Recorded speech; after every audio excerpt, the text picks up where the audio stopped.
مرحلة ما من العمر نحتاج استراحة،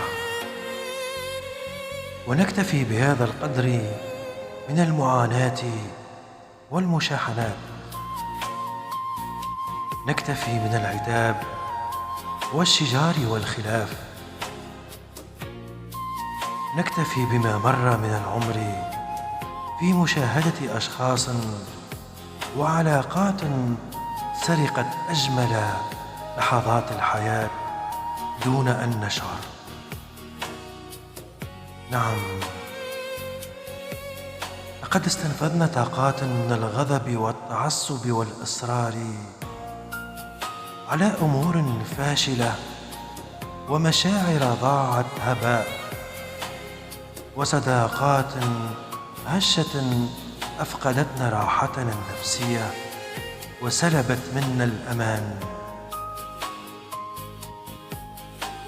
فما أجمل شعور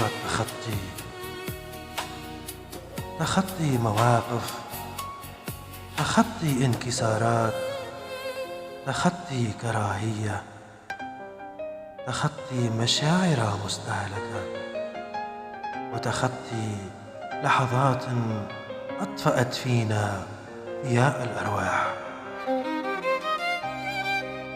انتبهوا يا أخوان لما تبقى منكم من طاقة، وانتبهوا لما تبقى منكم من شغف، فنحن بلا شغف كالأموات.